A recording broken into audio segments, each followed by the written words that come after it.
everyone! Good morning! Mahilig ba kayo sa atsara? Tara, samahan niyo ako, magluluto tayo. Kaya naman guys, yung mga papaya dyan, napakarami dyan sa may ibaba guys. Kaya naman ako, bumaba talaga. Ako mismo ang namitaas, o diba?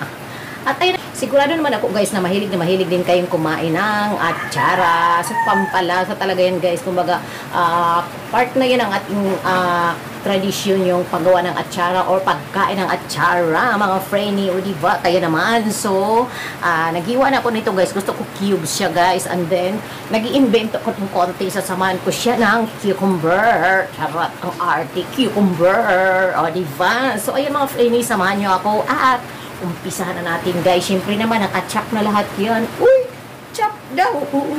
English. Charot. So, tayo na mga frenny, naka-ready na yan. At syempre naman, pinigaan ko na rin yung ating pinaka-main ingredient. Syempre, para matawag na atsara yan kung walang papaya. Ay, diba? So, napigaan ko na yan, guys. Diyos ko, ang sakit-sakit na kamay ko, kakakudkud niyan. Pero okay lang, at least ang importante is, masarap. At syempre naman, sarapan natin ang timpla. Diba? Tayo naman, umpisahan na natin. Ayan guys, ito yung aking munting kusina. So alam mo na ako dito sa boarding house guys, nagsusolo lang kaya okay na sa akin yung maliit. So ayan mga frenny, mag-start na tayo. Mag-start talaga. So yun na guys, napakakulo na tayo ng suka. Siyempre, yung suka kasi guys, ito talaga yung kailangan medyo maasim. Kailangan maasim talaga yung suka na gagamitin natin dito. So ayan guys, nagpakulo na tayo. So, pa-English pa. Tiyara. So, ayan, talagang ganyan ang buhay, mga frenny. Halu-haluan natin ng kunting English para naman miski pa paano ma-practice yung dila natin. O, diba? So, lagyan natin siya, guys, ng asukal kasi medyo kumulo na siya. So, titimplahan na natin, syempre naman. Ayan. Kailangan talaga, guys, maraming asukal kasi ito talaga yung, hindi naman sa total ay marami. Kailangan balance yung asim at saka tamis. O pag hindi masyado balance, hindi talaga masarap ang lasa. Kaya gusto ko yung balance na balance talaga. Yan.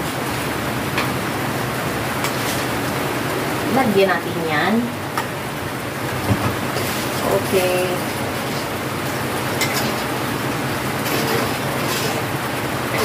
Suluin lang natin guys para matunaw yung asukal niya.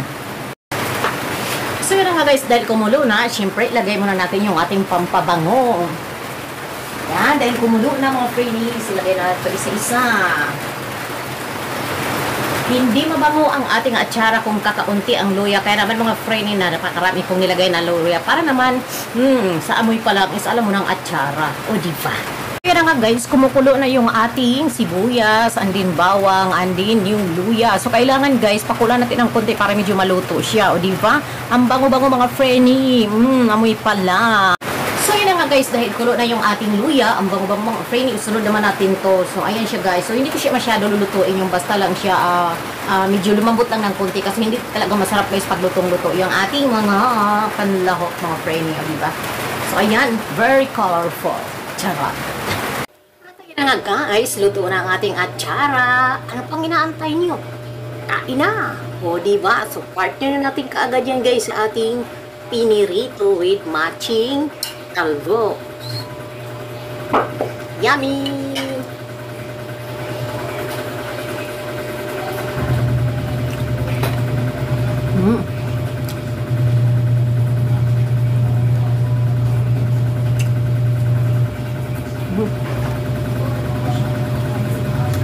So ito na yung gawa nating atsara.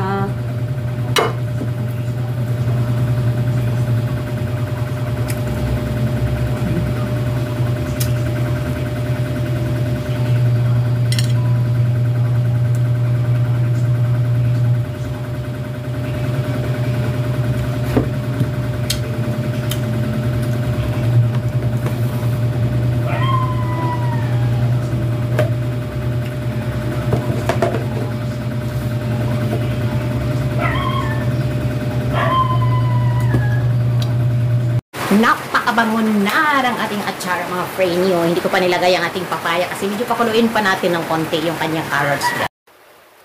So ayan yung ating carrots mga frenny. Medyo malambot na siya. So isang kulo lang yan guys. Hindi siya pwede lutong-luto.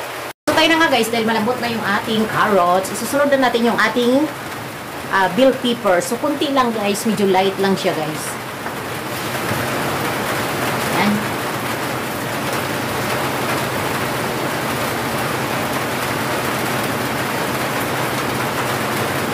naaamoy nyo lang. Alam na this. Nakakalaway. Charot.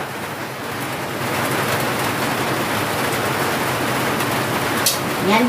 So, hindi natin siya pwedeng lutuin na as in lutong-luto, mga friend. So, ayan. So, pagkatapos dyan, guys, halo-haloin natin ng konti. So, ayan nga mga Franny. Halo natin ng konti. Naku, kung naaamoy nyo lang, guys.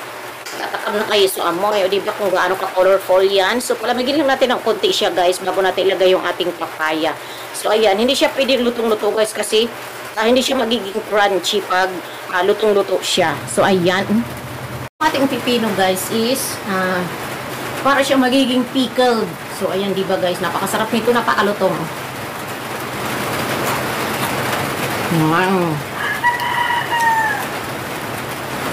First cool, guys, pag-try nito na may pipino. Magawa ko ng atsara na may pipino.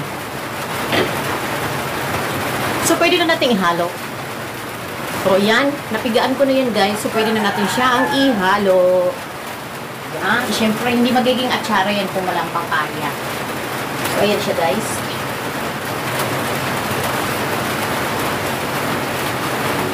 Ayan.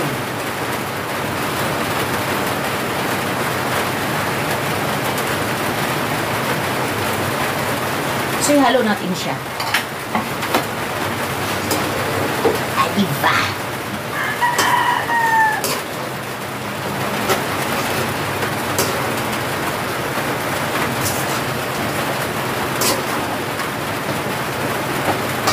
So, nakakakanda natin yan, guys. Very colorful siya tingnan.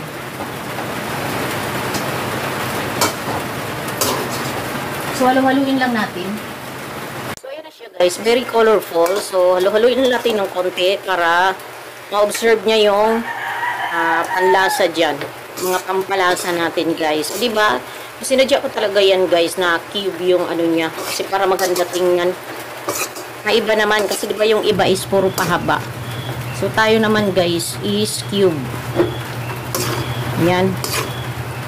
So, maya-maya lang, guys, is pwedeng-pwede na yan. And then, ilagay natin, guys, yung ating pipino. O, ha? O, diba?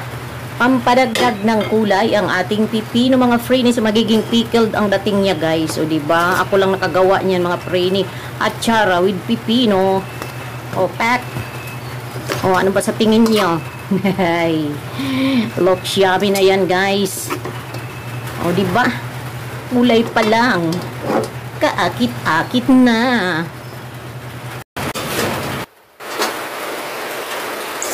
Napakaganda ng kulay.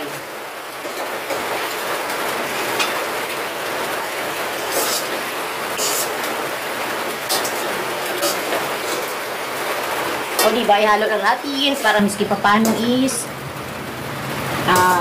talagang ma-absorb nyo yung lasa, guys.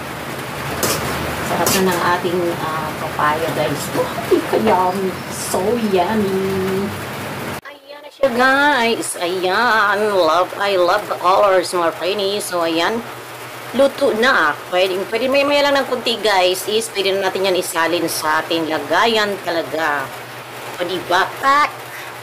So yummy! May yummy atsara! Malamig na yung ating atsara, mga Franny. Ilipat na natin siya sa canister. Ay, itong orti, canister! Charot! So, tayo nga, guys. Siyempre naman, kailangan secure siya. Secure! Charot! Ayan, guys. Ililipat na natin siya. Malamig na siya. Kaya naman, pwede na natin siyang ilipat dito. Ayan, diba? Napaka-colorful niya, mga Franny. Yung mapupuno pa yata ito, guys. Ayan.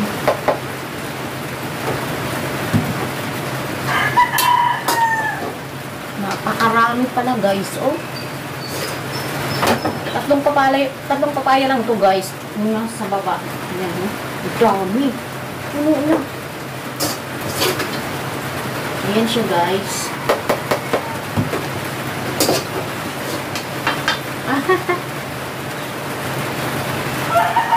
Ayan, mga Franny. Bigat. O, diba? Marami pa. Tingnan mo naman yan, guys, kung gaano ka-colorful yung ating atsara. Ayan.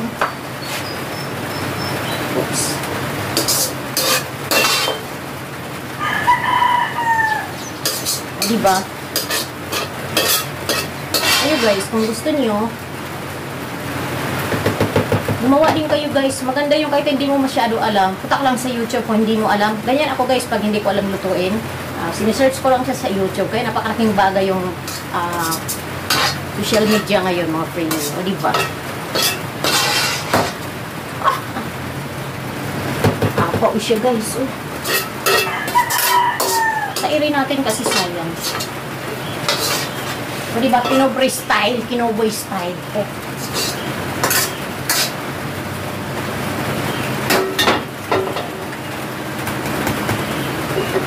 At ayan na nga siya. Tsan-tsan-tsan. Ang dami.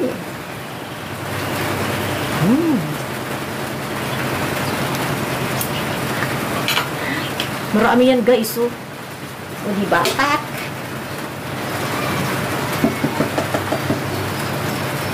Mamaya na natin takpan. Yan.